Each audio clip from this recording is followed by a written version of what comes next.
are we comfortable giving this ultimate power to these unelected officials? Yeah, now the central bankers will say, yes, but we're acting to maximize social welfare, we only have good intentions, and we need to be given this independence because essentially history has told us and taught us that you can't trust governments if you just let them have unbridled access to their own printing press. Hello, I am Cody Ellingham, and this is The Transformation of Value, a place for asking questions about freedom, money, and creativity. My guest today is Paul Sheard, Wall Street Journal best-selling author of The Power of Money, How Governments and Banks Create Money and Help Us All Prosper. As a financial markets economist, Paul has extensive experience, including previous roles as Vice Chairman of S&P Global, Chief Economist of Lehman Brothers, and Senior Fellow at Harvard Kennedy School. Paul, welcome to the show. Thank you very much, Cody. It's a pleasure. Yeah. Starting off with your book, The Power of Money, I wanted to understand a little bit about the background to that, Paul, and what made you want to write that? Oh, good question. You need to have a strong motivation to write a book. So mine was that I spent the best part of 23, 24 years in various disguises and guises as a markets economist, chief economist at various institutions. You mentioned a couple of them in your intro. And, so a lot of that job entailed, on a daily, weekly, monthly basis, explaining to clients through weekly reports and client visits, what's going on in the world of monetary policy, fiscal policy, regional, national, regional, global economies. And in the course of doing that job, and I started out, came out of Japan in terms of my academic background, expertise, gradually moved from Japan into a more global role. But Japan in the 1990s and 2000s up until fairly recently was a little laboratory of monetary economics and fiscal issues. And so I had a lot of my job was sort of explain to clients what was going on in Japan, what was the Bank of Japan up to, what is this thing called quantitative easing, how should we think about that? And cut a long story short, by the time I sort of hung up my boots and went up to Harvard Kennedy School for 4 years to write the book, I was really motivated by the fact that my view was a lot of these issues are not well understood, even in the professional investing class, financial market participants, and even central bankers and government officials. They had certain paradigms, certain ways of thinking about monetary and fiscal issues, which were not always the most accurate or helpful in understanding the underlying issues. So basically the book was an attempt to explain how a lot of this stuff works, as I understand it, in a way that kind of ordinary people, rather than economists or policymakers who sort of have developed a certain framework and jargon, would think and talk about the issues. Yeah, and I certainly want to dive into that a little bit later on, but kind of coming back to the power of money, I guess at a high level, it seems to me, my observation is that you're really asking the question about how money works. And it seemed, I don't want to put words into your mouth, but it seemed as if it's looking at this through a modern monetary theory lens, an MMT lens, maybe with some slight changes into sort of exactly what that means. But this MMT theory about the mechanics of money creation and circulation is really interesting, but it can also be seen by some as a prescriptive political ideology about how money ought to work and how we should think about the role of the state. So starting off at a high level, what is modern monetary theory, and how have you sort of looked at that when it comes to your book? Yeah, great question and observation. So but maybe just backtrack a little bit there. I'm sitting in Japan in March 2001 in front of my Bloomberg screen, and the Bank of Japan announces a change in its monetary framework, which became known as quantitative easing. And now, of course, all the central banks, pretty much all of the major central banks have done quantitative easing. It's kind of old hat. But at the time, if you were a markets economist like myself, whose job it was to explain to clients what this means, what's going to happen, etc. You have to kind of understand it.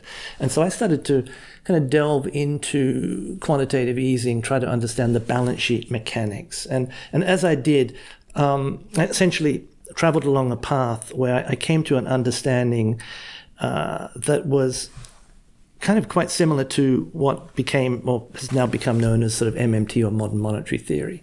So, I've got to know quite a few of those folks, Randy Ray, Stephanie Kelton, been on panels even with Warren Mosler, and others.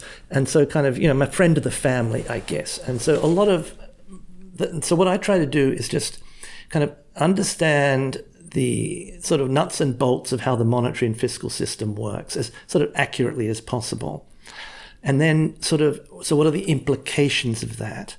And what you find with sort of what I write about in my book, and I think what a lot of MMT sort of writes about, is that the conventional way that central bankers and governments and fiscal authorities, and therefore the press and journalists and the general public, kind of think and talk about these issues, is not really accurate.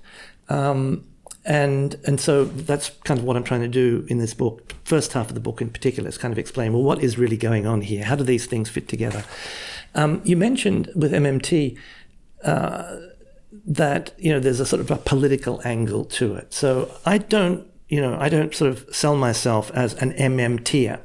There's a little bit of an MTT community or tribe, and they're very much kind of take pot shots at the mainstream economists, and I guess I've come out of a mainstream kind of economics world, but I'm just more interested in how do these things really work? What's the closest thing, if you like, to the truth, and how should we think about sort of public policy issues? So I'm being a little bit abstract, but when you have this what you call MMT lens, you kind of realize that a lot of the way we think about things is kind of backwards. So, for example, and I think the key insight of MMT, which sort of, again, I've sort of arrived at this understanding myself, is that money in the modern world, in this fiat monetary system that we live in, that you're very familiar with, and particularly when it comes to, so you have to think about, so how does money come into existence? And the subtitle of my book, which talks about how banks and governments, or governments and banks, create money and help us all prosper, is really sort of giving the game away that there are fundamentally two ways in which money comes into existence. How does it get into the system? How does it kind of come into being, into circulation? And one is through bank credit creation and money creation. And the other way is through governments, printing money. Governments printing money means governments essentially running budget deficits.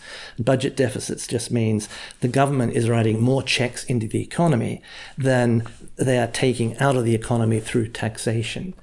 And when you understand things that way, you suddenly realize a couple of things. That take taxation, for example. Most people think of the government taxing as being, well, they need the money. And so they sort of, they tax the money, they get money, and then they spend that money. Whereas what taxation really is, it has a number of purposes. But when governments tax, they're just taking money out of circulation, money being essentially a government liability. And so governments don't need to tax in order to get their hands on money. They actually destroy money when they tax. You might say, well, hold on, that doesn't make any sense. Why would they destroy money? Well, taxation withdraws purchasing power from the economy and reduces aggregate demand, and governments through fiscal policy need to be doing a little bit of that in order to keep inflation running at 2%, although they don't see that as their primary goal. That's the central bank's goal. And another, perhaps even more controversial issue is government debt. And if you're in this country, I'm in the US, we're forever hearing about now it's about $35 trillion of debt, this mountain of debt. Cody, you're in Japan, so you're always going to hear about the mountain of debt, 240%, 250% equivalent of GDP. And somehow the idea being, well, the government has borrowed this money. And if they've borrowed this money, can we call it debt? This is the language issue. We call it debt. That means they have to repay it. And they're not going to repay it now. It's going to be our grandchildren that have to repay it. So we get into all of this sort of idea of government debt has to be repaid, and it's a burden on our grandchildren. And it's irresponsible of us to be running budget deficits today because our grandkids and great-grandkids are going to have to repay it. Well, who do they repay it to? They have to repay it to themselves, essentially. The point being that governments actually create money when they run budget deficits. And so they never actually have to repay the money that they create. Now, they might look like they're repaying it. And from time to time, they might actually repay debt or pay down debt. But it's not true when you really think through these issues that governments have to repay their debt. Now, that's a controversial statement. Some very famous economists would say, no, you've got it all wrong. But that's certainly my understanding of things. Yeah, that's fascinating. And I think for me, this really begs the question, Paul, if this journey you've gone on, effectively arriving at an MMT place, which has helped you describe the reality of how money actually works. I mean, that makes me wonder, is this actually something that is knowable, though, in the sense that I often think of like language and the English language where you've got the parts of speech, verbs, nouns, and all of that. But actually the way the English language has come to be is a mystery deep in the human soul somewhere. And trying to apply that same kind of logic where we can look and describe the flows of money, but actually is the way that it works something much deeper that maybe is hard to really grasp or conceptualize through language potentially.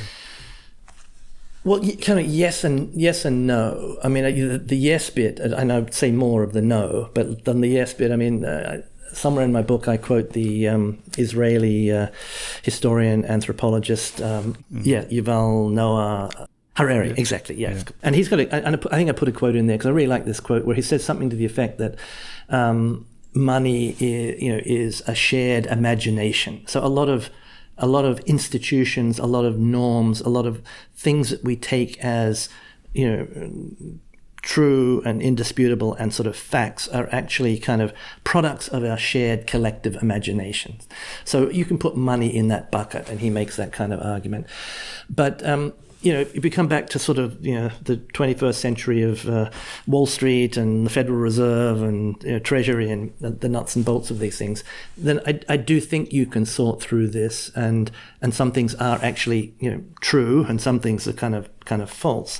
But one of the things that complicates that, Cody, is, and I make this distinction in my book, that there's and this is one of the reasons I think that people talk past themselves. The MMT and the mainstream economists in particular tend to talk past each other's, or if not, shove pitchforks at each other.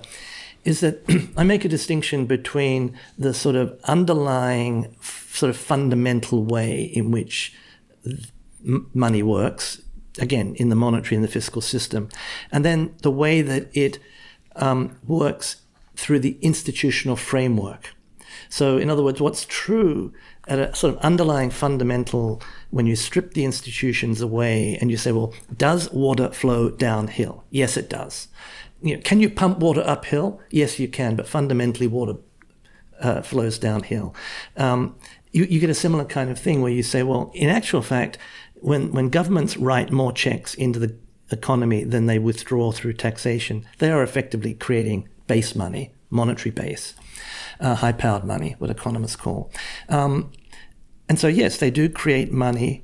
And I think most economists would say, yeah, of course they do. We know that. What are you banging on about? But if you look at the institutional framework, things are set up precisely because governments can, in a fiat money system, create money at will. They will tend to do so. And of course, too much money chasing too few goods, as Milton Friedman said. That's only half of his quote, by the way. He said a little bit more than that, but people leave out the second half of the sentence, which basically says, in as much as that leads to more spending than the economy's capacity to satisfy that spending. That's rather important. It's not just the money, it's the money and the real economy. It's the purchasing power versus how much is being produced. Too much money chasing too few goods will cause inflation. So we know that unbridled government spending will we have many historical examples of this, lead to high inflations, if not hyperinflations, sometimes the breakdown of the whole monetary system. So, over the course of the 20th century, particularly the second half, society figured out different ways to put shackles on the ability of governments to create money. And some of those shackles, essentially through the institutional framework, create a situation where it is true that governments sort of have to borrow money, or it appears to be true, and it appears to be true that they have to somehow pay that money back.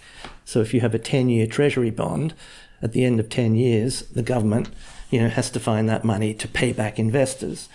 Of course, in reality, what's happening is that money is just refinanced back into the system. And so government debt continually increases over time. But it makes it look like it has to be repaid at these maturity dates. And lo and behold, the people who own the bonds do get a check in their bank account. The Treasury did repay them. So it sort of hangs together at that level. But again, I think that it's very important to sort of understand both levels and understand when water is flowing uphill because it's being pumped, as opposed to it's flowing downhill because that's the natural order of things. Yeah, no, that's fascinating. And I think that's exactly what I was getting at. The way I often frame this is thinking about the laws of physics versus the rules of football, and this kind of this distinction between this broader concept of money, which maybe we can put aside just for a moment, and then sort of focusing on where we are at today, which is that there is a fiat money global system, there is a network effect with the US dollar, and just the post-war consensus. All of these things have come together to lead us to this moment that we're in right now. But clearly that moment is also under constant change. And you mentioned fiscal and monetary policy kind of being joined and then sort of being split apart. And obviously this is something that was quite relevant in New Zealand, one of the first countries to develop that. And for a while there in the 1970s, a very famous Prime Minister, Robert Muldoon, who was both the Prime Minister and the Minister of Finance, and led to massive inflation in the 1970s, which took some reforms into the way the New Zealand central banking system was working to kind of unpick that.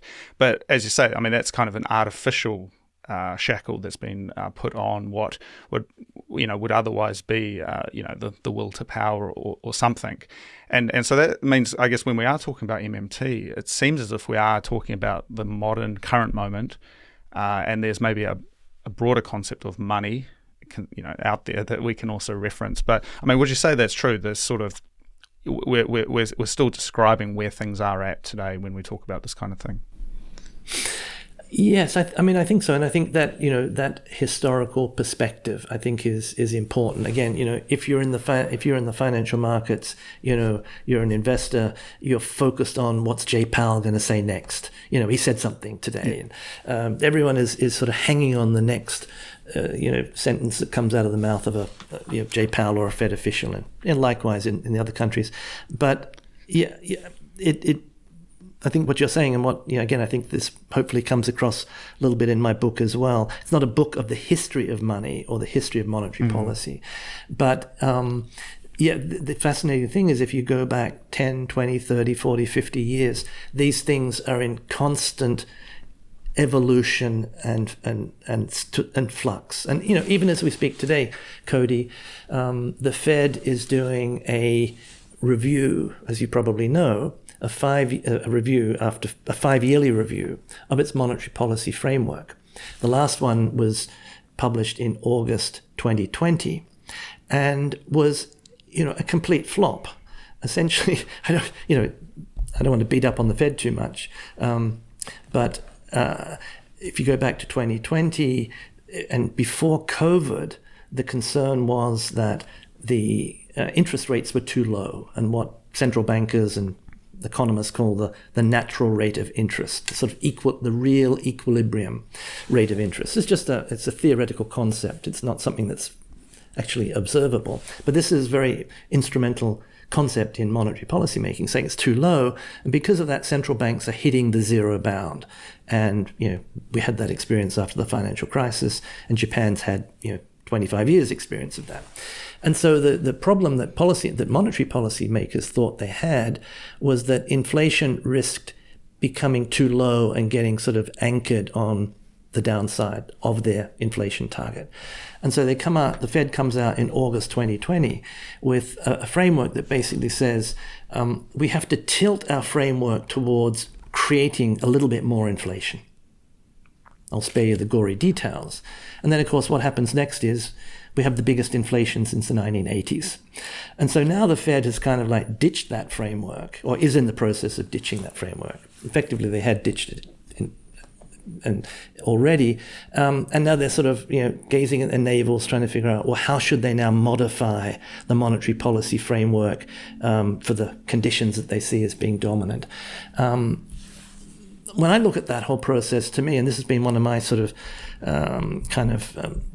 button points for the last few years, to a large extent, again, coming out of my Japan experience, is that I think this separation of monetary and fiscal policy, which is something that developed in the 1980s, 90s, and beyond, and is still with us, but has been tested. We've sort of gone too far in that direction, and the idea that managing the macroeconomy, that is keeping inflation low and stable, which is taken to be around about 2%. I did listen to Don Brash's podcast that you did with Don Brash, and interesting little vignettes about the 0 to 2%, but around about 2%. And keeping the economy at full employment, this so-called dual mandate that the Fed has, which, by the way, is a misnomer. It's not a dual mandate, it's a triple mandate, but that's a whole other issue.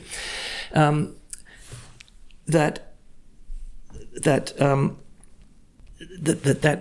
too much sort of weight, if you like, too much responsibility has been given to monetary policy and fiscal policy, other than in periods of crisis, like the global financial crisis or the COVID deep recession, temporary deep recession. Fiscal policy is kind of not held really accountable. I mean, I've been challenging that, and I've been arguing for probably more than a decade now, that a better framework would be to recognize that both monetary and fiscal policy affect, obviously, economic activity, inflation, employment, and that there needs to be some division of labor and then some coordination, communication coordination, maybe joint action, and that policy frameworks should recognize that fact. However, that's essentially anathema. That's heretical, because economists, for good reasons, and policymakers worship at the altar of central bank independence. And so anytime you talk about, well, maybe fiscal and monetary need to complement one another, and maybe they need to talk to one another, maybe they need to coordinate, raises this red flag with economists, particularly in America. Less so perhaps in Japan, even Australia, maybe New Zealand. So yes, the systems are evolving, and what we have today, and I'm sure you're going to start talking about Bitcoin pretty soon, but the monetary system is always, sometimes very slowly, maybe glacially, evolving, not least of all because technology evolves as well. Yeah, no, certainly. And one of your closing reflections, of course, is recognition that monetary policy is a solid lever, but also fiscal policy is really important, especially when you are close to those lower bounds, and some coordination there. And again, I mean, this really brings us back to this idea of central banking and the state, and what I think you call consolidated state, which is those two things, even though sort of legalistically as separate, they do effectively have control over what happens. And I guess this belays an idea which I wanted to ask you is, I mean, we are in this modern, nation-state project where, I mean, the government and arguably the central bank does see itself really at the center of things. And I think to look at this MMT framework, maybe taking the broader private sector of banks into that as well, really they see themselves at the center of that flywheel of the economy. And I think this is a certain kind of viewpoint or perspective, which is very interesting. And I wanted to ask you, I guess, in your experience, with central bankers, financial leaders, I mean, how do they fundamentally see themselves in relation to that cycle of money and kind of how money works? Do they see themselves at the center of that and somehow as custodians of that, or is there other ways of looking at it? Yeah, I'm always reluctant to speak on behalf of other people, but if I have a stab at answering that in my own way, I think, again, one of the things that I've kind of, increasingly kind of become uncomfortable with and been somewhat kind of critical of is the central banks and monetary policy being king of the castle, as I put it in a paper I wrote many years ago. Things have swung a little bit back with COVID and with the global financial crisis. But let's say prior to the global financial crisis, the orthodoxy in policy circles, macro policy circles, among macroeconomists, anybody who was involved in this area, was that the job of managing the macroeconomy, that is price stability, full employment, and you probably would throw in financial stability, because without financial stability, you're not going to get price stability and full employment. So it sort of goes together. That job could be given to a group of people called central bankers, who were technically, in the modern world, and this was not always the case, but central banks are part of the government. So the term I use is consolidated government rather than consolidated state, but you can use that term if you like. So the central bank and the government, the fiscal authorities, they're all part of the same thing, which is the government. But within the government, the central bankers are treated, put on a pedestal, and they are sort of independent technocrats whose job it is to manage the economy. Now, if you're going to ask a group of people, and so why the central bank? Well, the central bank, why do we call it central bank? It's the bank to the bankers. And so, historically, and let's not forget the Federal Reserve only came into being in 1913, so it's only a little over 100 years. Money's been around for thousands. And so you say, okay, your job is to manage the economy. And there's something, and I think maybe this will resonate with you, and maybe this is you're intuiting this. There's something kind of a little bit uncomfortable or wrong about the idea that, and very non-Hayekian, about the idea that 17 people, but in particular 17, that being 17 members of the FOMC, Federal Open Markets Committee, and in particular this one individual, the chairman of the Fed, or what they now call the chair of the Fed, to be gender neutral, this sitting in this room in the Mariner Eccles building in Washington, D.C., of all places, rather divorced from the financial markets, divorced from the economy, and sitting in this room and getting a stream of data, can sort of sit there and make decisions, turn this little knob, and somehow the whole 330 million people in the US, and not to mention everybody globally, because anybody in financial markets is looking at the Fed, somehow adjust their behavior. So there's something, yes, kind of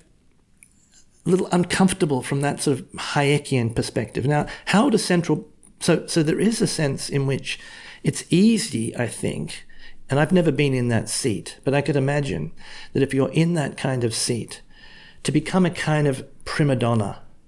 I'm not really accountable to anybody. I'm a technocrat. I've been given this job. I've been given independence. So the government can't even kind of interfere in what I'm doing. Can't even sack me until my term ends. And I'm kind of ruling the world, ruling the economic world. It's very difficult. I imagine it's quite difficult to be in that kind of position and not develop a little bit of hubris, particularly if the world is constantly hanging on your next word. Now, how do economists square the circle, so to speak? Well, they do with monetary policy, because they would say, well, all the central bank is doing is just, moving usually the interest rate, and it's only the overnight interest rate. It's just a short-term interest rate. And everything else, and that interest rate, of course, does influence other interest rates and security prices and all sorts of stuff. But basically, monetary policy is held to operate through the financial markets, through Wall Street, and then into the real economy. So it's this strange, very non-Hayekian thing of central planning. in some sense, monetary policy is some, ultimate form of central planning, but with the kind of alibi or excuse that we're not really doing central planning. We're just sort of tilting and turning knobs and sort of trying to guide the economy, but we're leaving everything to financial markets, and we're leaving everything to the real economy to kind of sort itself out. So we're very kind of libertarian or free market in that respect. We're not sort of dictating to people what they do. However, of course, they have models which are predicated on trying to understand how the economy is going to work. And, that's the basis of their decisions about how they turn those knobs. But yeah, there's something kind of odd from that position, from that point of view. The other thing which I think is kind of questionable, but nobody's come up yet with a better answer, is that this idea of, although Paul Tucker, former Deputy Governor of the Bank of England, made a valiant try in his opus magnum, Unelected Power, came out from Harvard University Press a few years ago, about 600 pages, which is kind of about this conundrum. But the conundrum is, in a democracy, do we really, are we comfortable giving this ultimate power to these unelected officials? Of course, they're appointed by elected officials. They are accountable in the sense of they have to explain themselves to the Congress or the parliaments. And they operate under legal strictures, a law, a central banking law, which tells them what they can do, what they should do, their objectives, their tools, etc. So they're not completely sort of freewheeling agents, but nonetheless, they get to decide if inflation is high, whether we have a recession or not, whether people lose their jobs or not. So they have a lot of, if you believe that monetary policy works, of course, they're not trying to create recessions, but they're trying to restrain demand when inflation picks up. And that means some people will lose their jobs. So if you believe that monetary policy works, and if you believe that that's really the key tool for managing the whole economy, implicitly you must believe that, otherwise you wouldn't be in that framework, then you are giving an enormous amount of power to essentially technocrats, unelected bureaucrats in a sense. And so there's a kind of another discomfort kind of between, now the central bankers will say, yes, but we're acting to maximize social welfare, we only have good intentions, and we need to be given this independence because essentially history has told us and taught us that you can't trust governments if you just let them have unbridled access to their own printing press. But it leaves you in a spot which is a little bit uncomfortable. Yeah, no, it's fascinating. And that sort of brings up a point. You mentioned, you sort of outlined this difference between the real and the monetary economy, which I think is something maybe a lot of people don't really think about. They conflate those things together, but really an economy is the productive output of goods and services, and the monetary economy is sort of the accounting and for that, and as you say, it's the thing that sort of oils the wheels for that. And so in a sense, these tweaks or nudges of monetary policy are in a sense trying to affect the monetary economy, which then slightly longer term has an effect over the real economy. And as you say, there is real world affect. People lose their jobs, their mortgages go up, and mortgage payments go up, and so there is this kind of omniscience of that. It can be quite an incredible thing to really grapple with. That these unelected people can have that impact on your life, but identifying that there is those two sides to that, which I think is arguably part of the subtitle of the book, where you talk about the prosperity stuff, right? Because it's the fact that you have this kind of virtual monetary economy that enables the real economy to develop, if I'm not mistaken. Yes, that's right. And I guess in that subtitle I wanted to get 2 points across. First of all, the sort of analytical point that money is created through these two quite different channels, and one kind of corresponds to monetary policy, that is bank credit creation, and the other corresponds more to fiscal policy, which is governments running budget deficits. But I also wanted to put in that the prosperity point, that again, we probably don't have a perfect system. There are lots of issues that inequality, financial crises, hegemonic behavior by economies like the US, for example. The world is not without its problems, but the fact that we have this sophisticated monetary system which is capable and does feed enough money into the system to keep the wheels of the economy turning, it does underpin our collective prosperity. Yeah, no, that's fascinating. And I guess that does now bring us on to obviously wanting to talk about Bitcoin, Paul. And I think, all the things we've discussed so far, it seems like there is a framework of thinking that belays all of this stuff. That there is governments, there's nation states, there's kind of this historical development that has led us to where we're at today, though that can change, as we have seen with the nature of central banking. It's sort of always trying to navigate itself. And there is an argument that maybe it's hasn't got much else to go, hasn't got that much more wiggle room. There's also the argument that maybe it can find a way. But I think zooming out and recognizing that there is a reality now that we have things like Bitcoin, which exist outside of the state. They are kind of a new framework of thinking that just simply wasn't possible before, but also incorporates maybe certain Austrian economists' takes on sort of what is money and that sort of thing. You write about Bitcoin quite a lot in the last chapter of your book, and it's interesting because you say, contrary to the hopes of some crypto evangelists and crypto anarchists, it is very unlikely that cryptocurrencies will seriously challenge, let alone displace, sovereign money. So I guess those two framings, how do you see those sitting alongside each other, this nation-state sovereign money system and something new like Bitcoin? Right. And when I make that statement, Cody, because I'm not steeped in the Bitcoin world. It's obviously the developments since 2008, 2009 with the mysterious Satoshi Nakamoto and everything that's happened since then. It's a fascinating new development in technology with the blockchain and innovation, entrepreneurship. It's you can't be an economist these days, let alone in this kind of world, and not pay attention to what's going on in Bitcoin world or cryptocurrency world or crypto asset world more generally, because obviously Bitcoin is the genesis, but there's a lot of other stuff out there, as I understand it, and stable coins and Ethereum and all these. I don't know. I think I looked up Coinbase. I thought there were 20,000 cryptocurrencies. I don't know what the number is now, but it's probably a long tail. And then you've got all the non-fungible tokens and everything else, blah blah blah. So it is a fascinating kind of development. But when I made that statement, I was a little bit, because I'm not steeped in it. Is that a straw man argument? Because I'm not sure exactly what your average Bitcoin fan or person who has bought Bitcoin and loves Bitcoin actually thinks the future will look like. And probably there's not a unanimous view about that.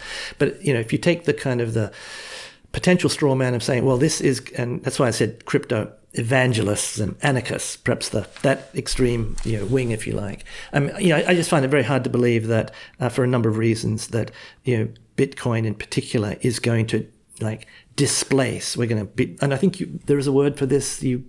Hyper-Bitcoinize? Yes, hyper-Bitcoinization or something like that. Anything's possible. And, I think you have to, if you've lived through the 20th century, and, I was born in 1954, so, my grandmother was, God knows when she was born. I could talk to a grandmother who knew horse and buggy world. Yeah. And I lived in a pre-internet, pre-hyper connectivity world, etc. So anyone who's lived in the 20th century, particularly the second half, and now we're a quarter of a century into the 21st century, you've got to be tremendously humble about where technology might go and what society might look like in 50 years' time, 75 years' time, 100 years' time, whatever.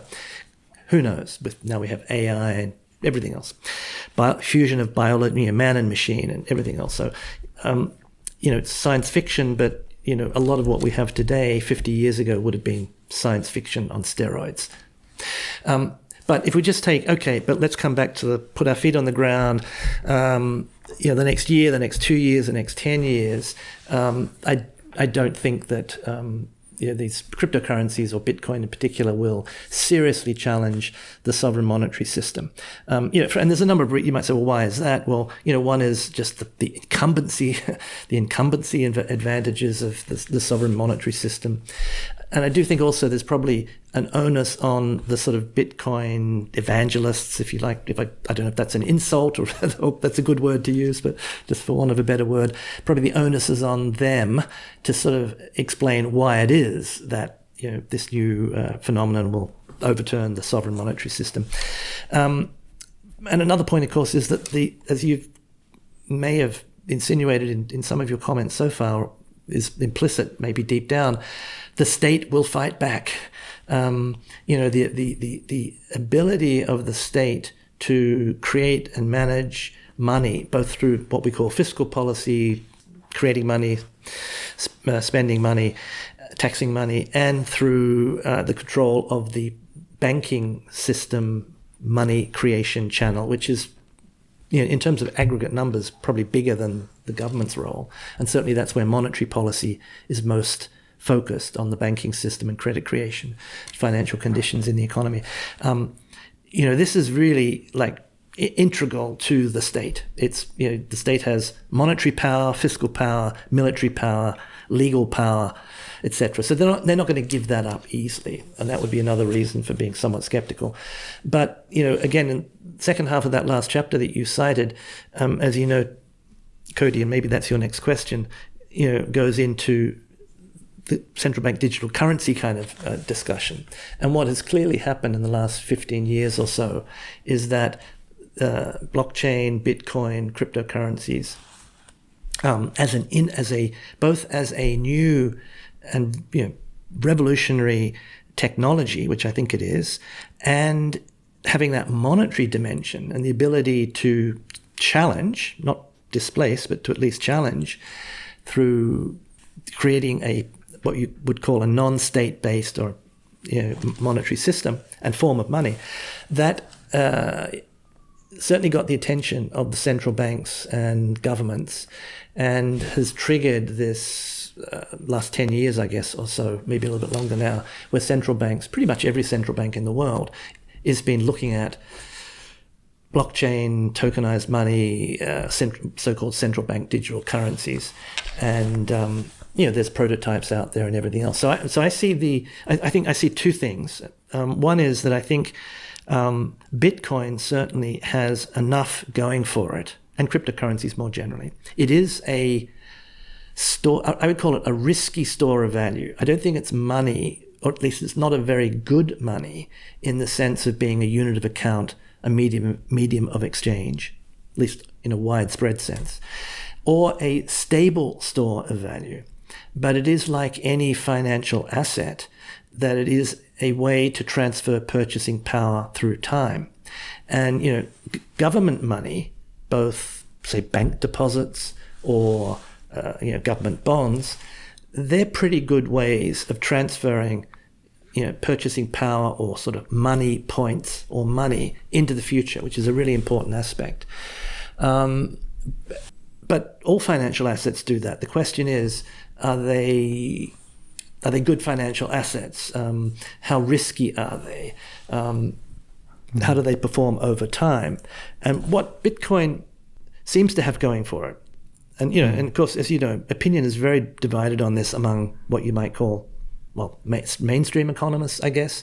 Again, reluctant to speak for them, but a lot of people are still very skeptical, very cynical about cryptocurrencies and think it's a Ponzi scheme, and eventually the whole thing's going to come crashing down, and a lot of people are going to lose a lot of money being fiat money, and their Bitcoin won't be worth very much. But there might be a lot of billionaires generated before that actually happens. Yeah. So on the other extreme, there is this argument when I talk to my friends in this world who, do the math and say, well, look at the population with the number of Bitcoin users and the uncertainty about the future of the monetary system. So I may tell you, I think the sovereign monetary system is going to survive and adapt and everything else. But, you might believe, well, there's a 5% chance that the whole thing goes haywire. And, I want to hedge. I want to hedge against that 5% risk. And if the diffusion of Bitcoin is still relatively constrained, and there's a lot of people who haven't been born yet, they might have a different view from me when they're born. And as the cryptocurrency become more and more established over time, and we just had, for example, just last week, was it, Coinbase being put into the S&P 500. We have crypto Bitcoin ETFs and everything else. So step by step, the regulatory framework is kind of being put in place. The acceptability is growing. So you could make an argument that while Bitcoin is risky as an asset, so it's a risky form, a risky store of value, there's a certain one-sidedness attached to it in the same way that there is with stocks. That stocks for the long run, stocks, a well-diversified index of stocks over time tends to go up.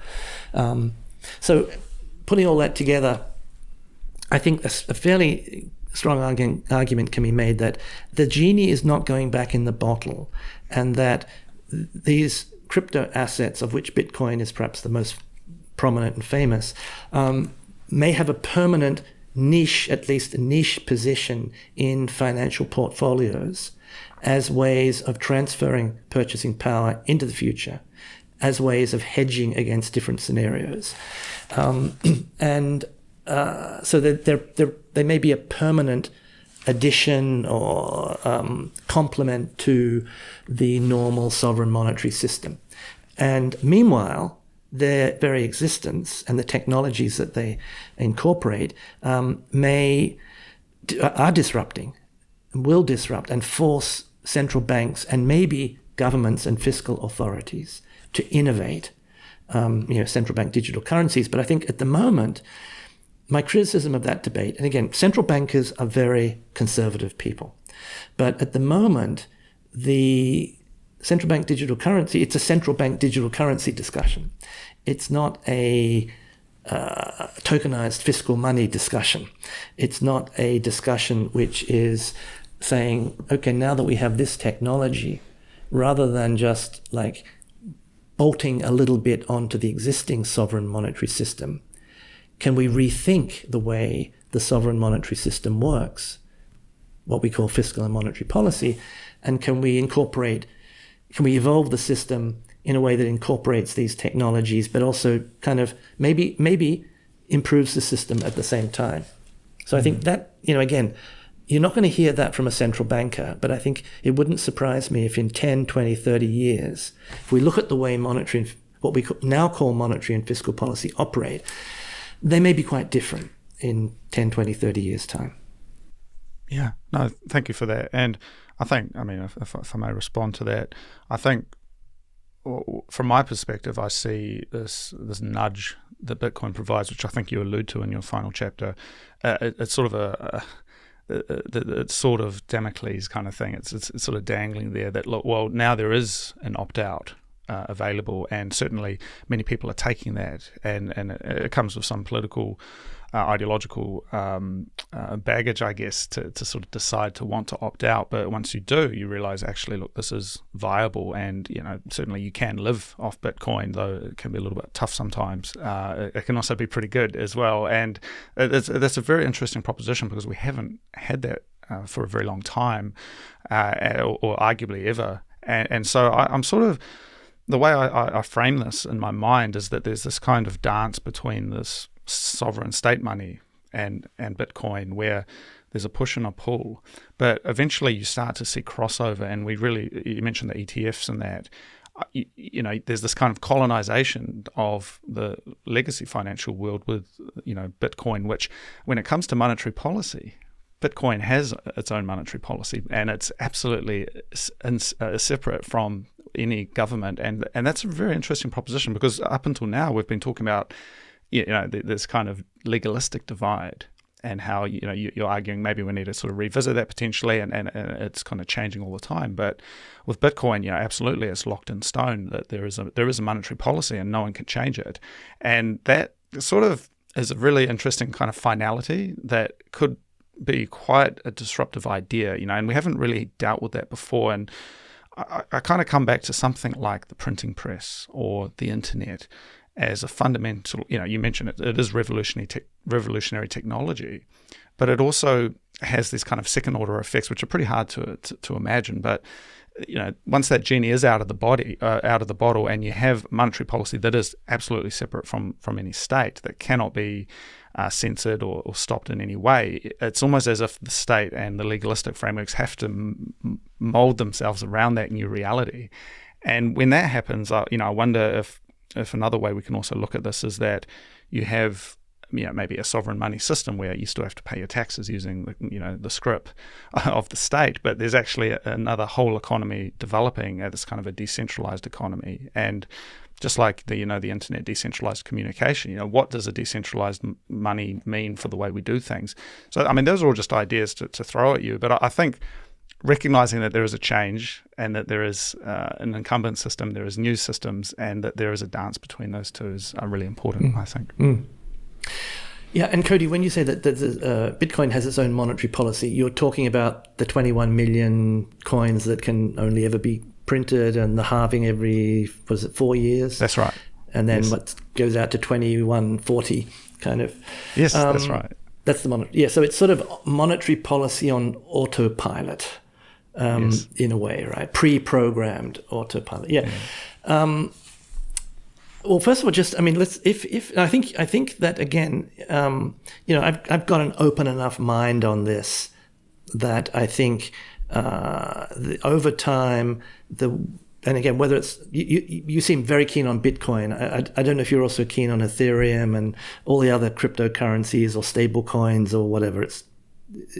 But anyway, you're asking me questions, not the other way around. So, sorry. But mainly to answer, mainly Bitcoin. That's really where my focus is. Yeah. Right.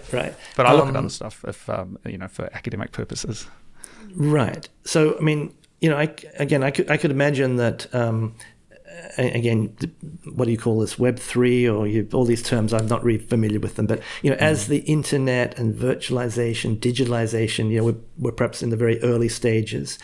As that terrain grows and grows and grows, and more and more people, they grow up on the internet, like my grandchildren do now. For me, it's something. It's a tool. It's not my habitat in the way it is with many other people. And so, on the internet, growing use of Bitcoin or other cryptocurrencies, I could certainly see that happening. I guess two points, just when it comes back to sort of the monetary policy aspect. And again, I guess you would argue that in that world, in that sort of internet world, digital world, virtual world, the ability for Bitcoin to start to develop the characteristics of money, which of course is unit of account and medium of exchange. And I think if you go down that economists always start to say unit of account, medium of exchange, and then store of value in that order. But I think Bitcoin's probably going the other way, that its strongest kind of characteristic is store of value, risky store of value, but it's definitely it's purchasing power and you can move it through time. And then maybe it becomes also somewhat of a medium of exchange, whether it becomes a unit of account or the extent to which it does. So again, I'm not in this world, but if people are thinking and talking in, Satoshis and Bitcoin units when they're thinking about the prices of things that they're buying, and they're no longer thinking about dollars, then you're moving more and more into that world. My impression is that's still, quite a long way off, and in my view, probably will never happen on a grand scale.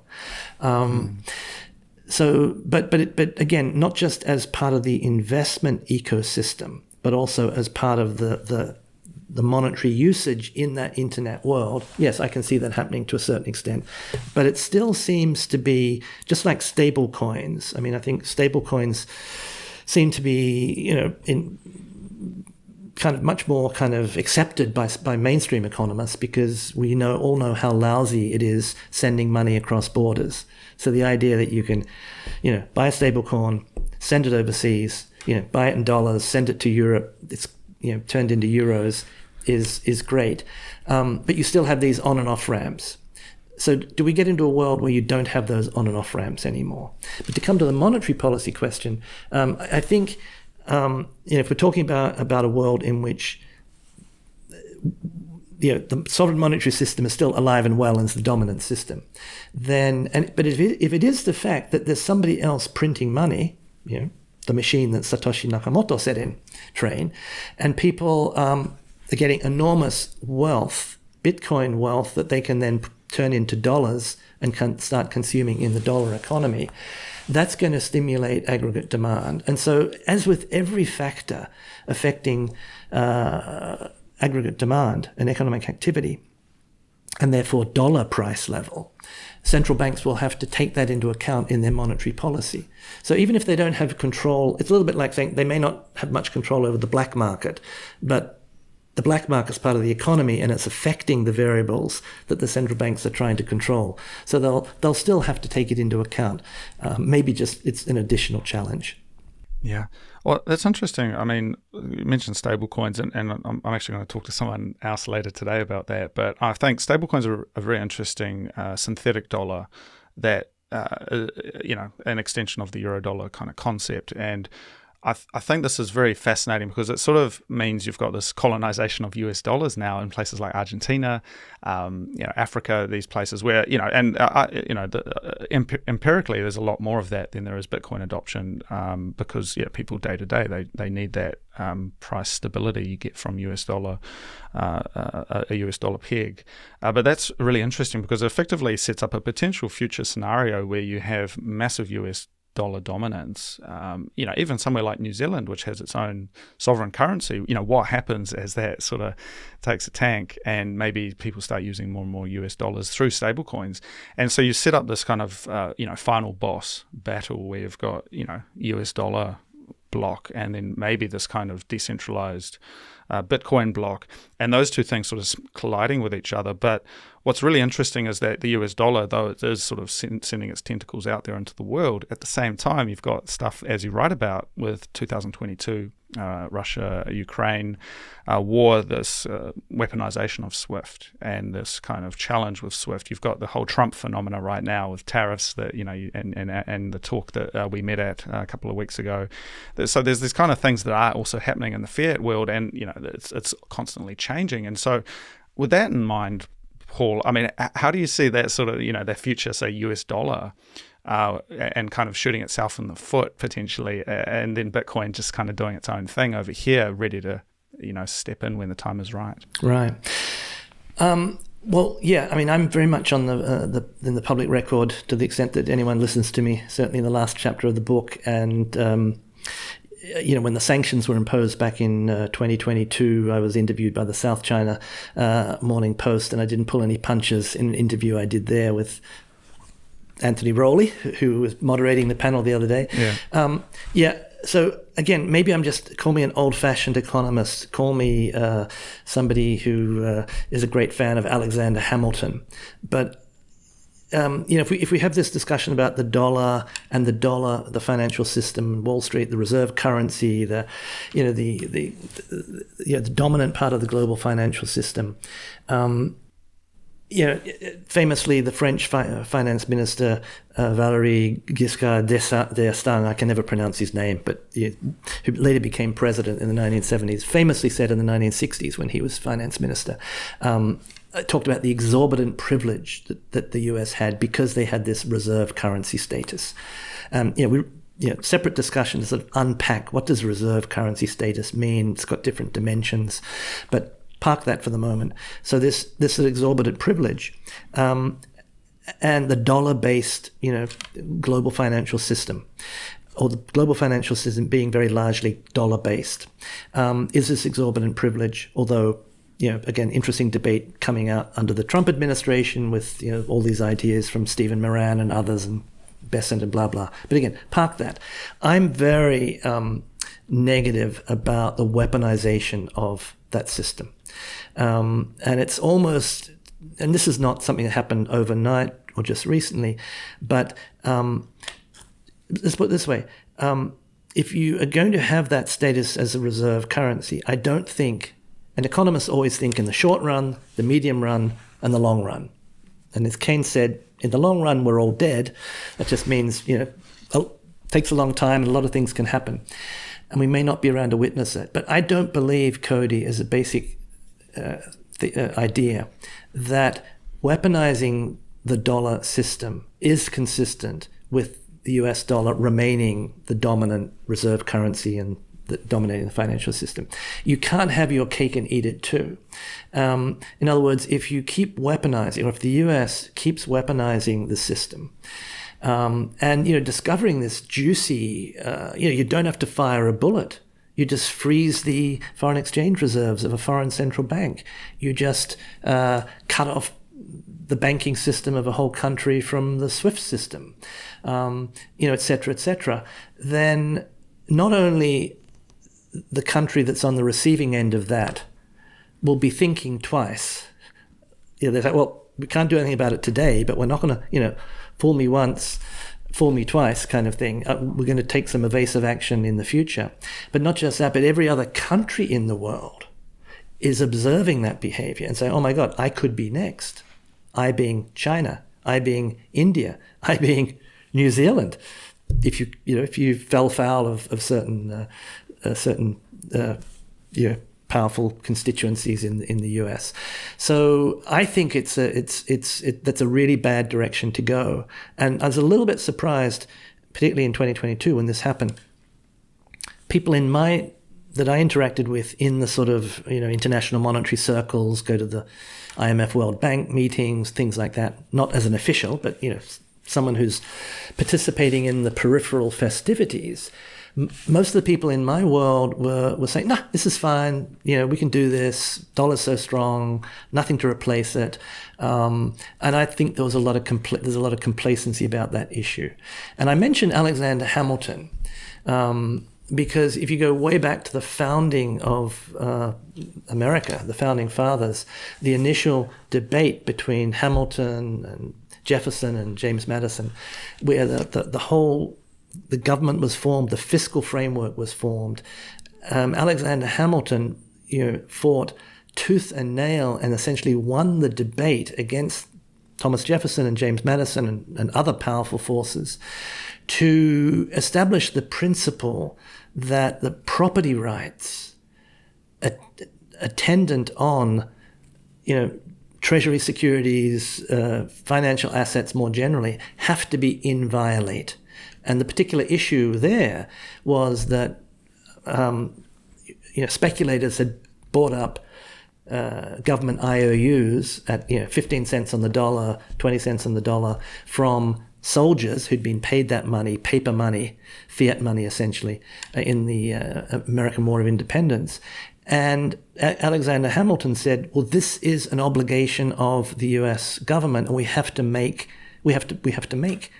these speculators, whole, and we're not going to compensate the people who sold those IOUs at 15 cents in the dollar.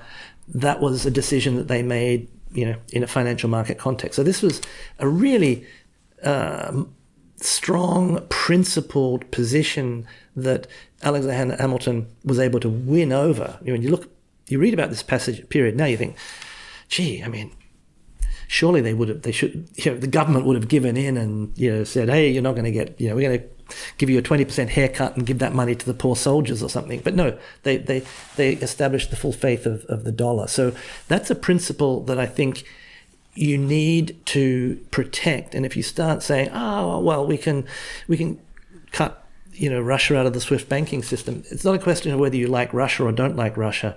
Don't mess with the financial system, the monetary system, which rests on property rights and trust and integrity, because you'll find out that you can do it once, twice, maybe three times, but over time you'll come unstuck. Mm. Yeah, that's fascinating, and thank you for sharing that. And I think, again, this is when I put on, get my crystal ball out, and I look at the swings of history, Paul, and I see these swings between centralization, decentralization, between trust in the nation state and maybe distrust of leadership. I do wonder whether some of those attributes and properties of Bitcoin, uncensorable, fixed monetary policy, these kinds of things, whether they feed into a new zeitgeist where there is maybe desire for certain people to have a system that's outside of arbitrary control, and how that feeds in over the longer term, we don't know, but it's certainly very interesting. And I think I do appreciate that you have an open mind to talking about this, and I think it's important to have a bit of nuance where there is a reality of the system today, but there is also a new reality of Bitcoin. And there's, we can go back into history and look at the history of nation-state currencies, and over time, they will go to zero eventually. And so there is this kind of question like, well, what's next? And it seems like there's just a change in the air right now. The world is feels like we're going through a bit of a turning, and it'll be really exciting to see where things go from here, I think. Yeah, definitely. Looking forward to the rest of the year, Paul, and sort of wrapping up. I mean, what's on your radar? Is there anything that you're sort of keeping an eye out for in terms of, politically, financially, sort of changes this year, or major things that are coming up on your horizon?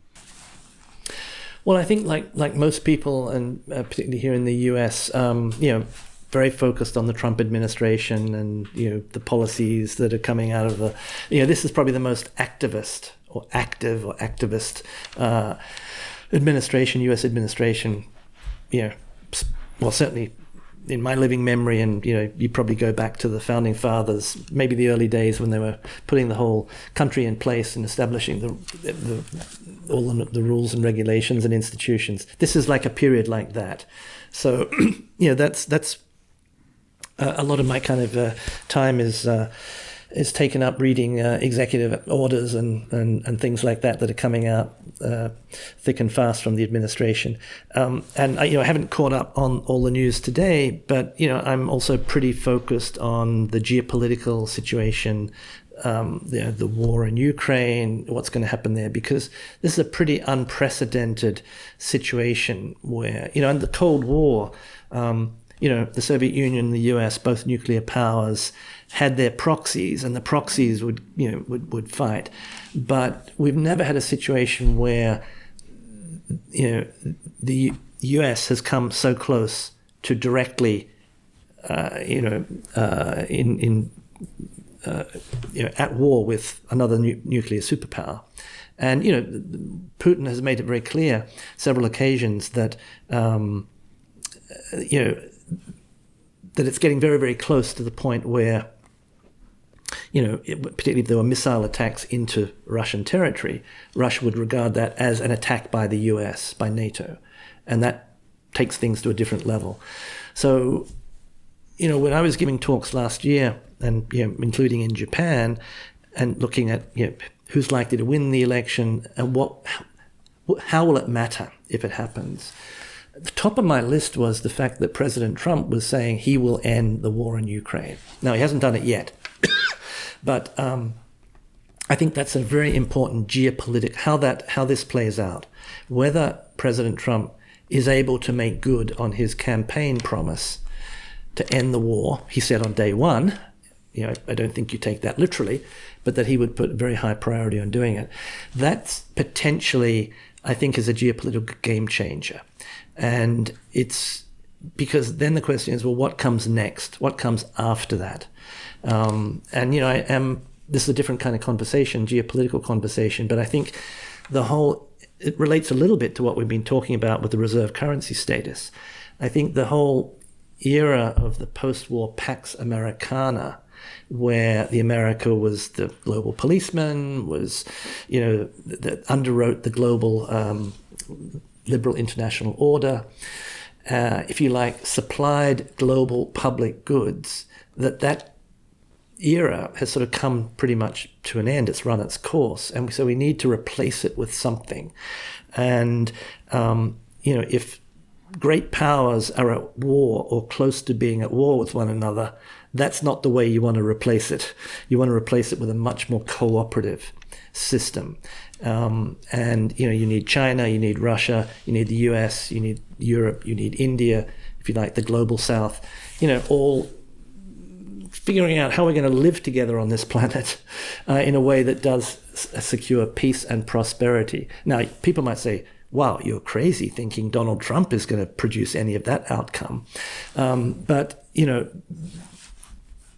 grasping at straws, maybe, I think there is a possibility that if this war can be brought to an end, then we can move on to the next stage of thinking about, it's no good word for this, new global world order is not particularly the phrase that one would want to use, but a situation where countries can live in peace and have prosperity. And as an economist, when I look around the world, yes, we have the developed world, very high GDP, prosperity, but there are still a lot of people, a lot of countries that, have a few $1,000s per capita GDP per year, in some cases, a few hundreds.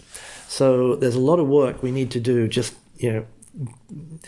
getting people on this planet up to the point where they're enjoying, some minimum level of, decent standard of living. And if we're all, spending 5% of GDP on military expenditure and bombing infrastructure all over the place, that's certainly not something that is a good recipe for the future. So politics, as well as the economics, I think, is a big focus point at the moment. Yeah, no, thank you for sharing that, and I share your sentiment. I think peace and a step away from war is. It's important, and I do think, part of my Bitcoin journey, to be honest, is really looking at that, money that's not corruptible by the state. It's kind of hard to spend money that you can't print to buy weapons. It's sort of just changes the logic of violence a little bit, I believe, and it certainly played into my journey going down this rabbit hole is, understanding what hard money means in terms of war, violence, hegemonic projections, and certainly to be seen, but hopeful on my end that maybe this could help a little bit with that, having a common language, something like Bitcoin, potentially, maybe not, we'll see, that we can all speak for value and trade, because I'm a big believer that if we can trade together and we can do business together, then we're less likely to do war. But look, Paul, I really appreciate your time, sharing your insights on this. I really enjoyed reading your book. If people want to find you, they want to follow your writing and your work, where can they find you? Probably the best thing is to just contact me on LinkedIn. I have my own sort of distribution list. I'm kind of, I'm still sort of pretty much off social media. So if anyone's interested, find me on LinkedIn and give me your email address, and I'll start. I don't have a blockchain or anything like that. I just have my own little Excel spreadsheet. So, but happy to expand that. No, that's great. So that's Paul Sheard, author of The Power of Money, How Governments and Banks Create Money and Help Us All Prosper. Thank you very much. Thanks, Cody.